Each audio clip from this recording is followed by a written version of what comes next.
कितने ज्ञापन और? जब तक सरकार की तरफ से कुछ कार्रवाई करते हुए नहीं दिखती है तब तक ये सिलसिला चलता रहेगा, तो जब तक सरकार की तरफ से कोई भी कार्रवाई नहीं होगी, जब तक ये सिलसिला चलता रहेगा, इसी तरीके से ज्ञापन सौंपते रहेंगे। और तो कोई रास्ता है नहीं। हाँ, ये जब तक चलेंगे वही देखते हो सरकार जब हाँ, कब तक जगती है। हाँ, क्योंकि हमारे में ना धैर्य बहुत होती है। हाँ, जो सैनिक होते हैं बहुत धैर्यवान होते हैं और उनकी पेशेंस, चाहे उनके कितने भी उनके ऊपर जुर्म हो जाए, वो कुछ भी हो जाए, वो अपने जगह से हिलते डुलते नहीं है। जहाँ उन्होंने पैर जमा दी बस, अंगद का पैर है ये जम गया है। बिल्कुल अंगद के तरफ पैर वो जमा देते हैं। हाँ, हटने की जब तक उनकी वो जो मंजिल है जब तक हासिल नहीं हो जाती तब तक वो ऐसे ही टिके रहेंगे। और जहाँ तक की बात है कि सरकार ने अब तक किस तरफ ध्यान नहीं दिया है या कुछ ऐसा ये नहीं हुआ है, ये समझ से बाहर है। क्योंकि ये सरकार ऐसी है नहीं, ये सरकार तो फौजियों को काफ़ी सपोर्ट करने वाली है। हाँ, और फौज की हालत इस सरकार में जितनी अच्छी हुई है उतनी शायद पहले नहीं थी। हाँ, तो मैं ये नहीं कहता कि सरकार गलत है, हाँ, सरकार अच्छी है और इनके कई सारी ऐसी चीज़ें भी दिखी हैं इसमें फौजों के प्रति। लेकिन ये एक्चुअली जो ये हमारी लड़ाई है ये हमारे ही जैसे वो हमारे ही घर में अपने ही लोगों ने इसमें जो है आग फूकने का काम किया है। कौन है अपने लोग? हमारे अफसरान जो हैं, हाँ, ठीक है। और क्या किया उन्होंने? जहाँ तक कि क्या किया है उन्होंने? जहाँ तक कि मैं एक बात कहता हूँ, मुझे एक्चुअली सरकार ने ऑलरेडी उनकी जो बेसिक पेंशन है, बेसिक पेमेंट है, जो बेसिक पे है, वो तो ऑलरेडी उनकी ज़्यादा है ही। लेकिन जहाँ तक एमएसपी की बात है या अदर फैसिलिटीज़ की बात है, उसमें तो जैसे उनमें भी प्राण है, जैसे उनमें भी एक जीवात्मा बसती है, वैसे आम हमारे फौजियों में भी बसती है। वहाँ तो सबकी रिक्वायरमेंट ठीक है। ऑलरेडी सरकार ने आपको बढ़े हुए एक बेसिक पे में आपका पेमेंट इन्हांस किया हुआ है, बढ़ाया हुआ है। लेकिन जहाँ तक कि एमएसपी की बात है, इसमें भेदभाव क्यों?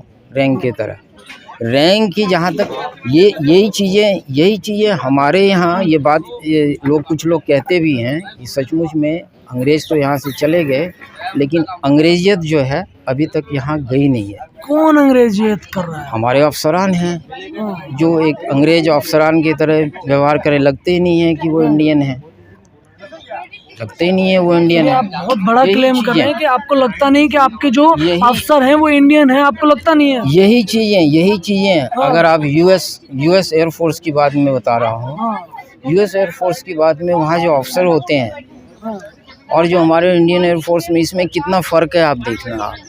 यूएस फोर्स का एक सार्जेंट जो होता है वो अपने ऑफिसर्स को, अगर वो कहीं टेक्निकल एरिया में कुछ काम कर रहा है, उसने किसी स्नैक को जो है रिपेयर किया है, उसको ठीक किया है किसी एयरक्राफ्ट को, जब उनका काम कंप्लीट हो जाता है तो वो ऑफिसर अगर उनको कहीं होता है सीधा वो कहते हैं hello sir come here.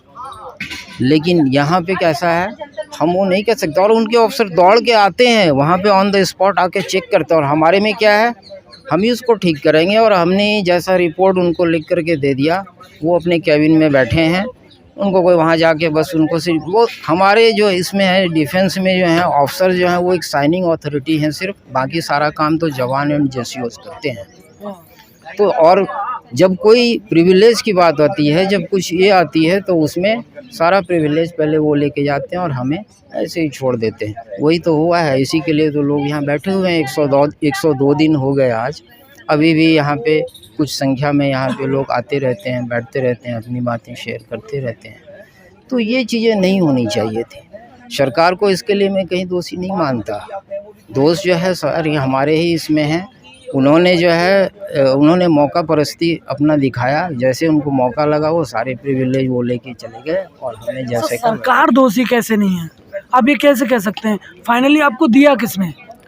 Finally तो सरकार ने दिया। तो सरकार ने जो दिया तो पहले बातचीत की होगी ना, जो मतलब आपस में बात की होगी, आपके जो ऑफिसर्स हैं उनसे बात की होगी, आप लोगों से बात की होगी। उसके बाद में सरकार कोई कमरे में बैठ के थोड़े ना कोई भी पॉलिसी बना देती है। बिल्कुल एग्जैक्टली सही बात कहा आपने। लेकिन उसमें बात ऐसी हुई कि ऑफिसर ने अपनी सारे हितों में जितनी उनकी चीज़ें थी उन सारी चीज़ों को ही फॉरवर्ड किया। बाकी इन्होंने अब सरकार को क्या पता नीचे क्या चल रहा है। हाँ, ये अब उनको पता लग रहा है कि क्या हो रहा है यहाँ पे, एक्चुअली हुआ क्या है और ये क्यों बैठे हुए हैं। हाँ, तो अब जब उन्हें इस चीज़ का एहसास होगा तो हमें उम्मीद है कि सरकार इस तरफ ध्यान देगी, और देर से ही सही, बट मुझे उम्मीद है, अभी भी मैं ऑप्टिमिस्टिक हूँ कि सरकार कुछ हमारे लिए करेगी और फिर से इसका कहीं कुछ ही होगा। अच्छा, रिटायर कब हुए थे आप? मैं रिटायर हुआ था 2009 में। 2009 में आप रिटायर हुए थे। कहाँ से आए हैं? मैं यहीं दिल्ली से दिल्ली से आए है ना? आप दिल्ली से हैं, 2009 में रिटायर हुए हैं। इसी दिल्ली में एक आंदोलन और देखा होगा आपने आपके रिटायरमेंट के बाद, याद आ रहा है? वो 1 रैंक 1 पेंशन को लेकर जो एक बड़ा आंदोलन था, उस तरीके का। नहीं, उस समय मैं इसमें नहीं था।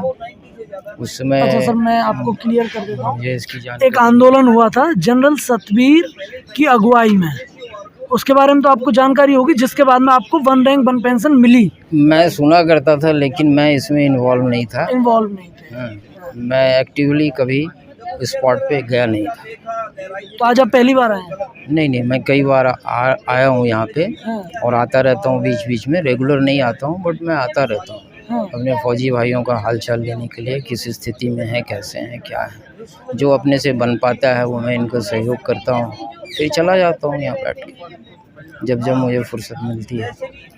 तो मेरे कहने का मतलब है कि ये कभी ना कभी, अब हम भी ये देखते हैं कि आखिर कब तक जो है सरकार इस तरफ ध्यान देती है। हाँ, बस अपना यही है कि अपनी ये जगह जो है उसको बचाए रखना है, ये बहुत बड़ी बात है। और इसलिए हमने जो है किसी भी पॉलिटिकल विंग को या किसी भी पॉलिटिकल पार्टी, क्योंकि हमें सरकार पे भरोसा है कि शायद सरकार कुछ करेगी, ये मानता हूँ। हमारे अफसरों ने ही हमारे साथ जो है विश्वासघात किया है। तो सर यही तो बात है, आप बार बार अफसरों पर विश्वासघात का आरोप लगाते हैं, उसमें बराबर की भूमिका आप लोगों की भी मैंने है। आपको कहा ना कि सरकार ने ऑलरेडी जो है हाँ, उनकी बेसिक जो होती है वो ऑलरेडी बढ़ा करके सबके रैंक वाइज किया है, बट हाँ। अदर जो दूसरे तरह के जो हमारे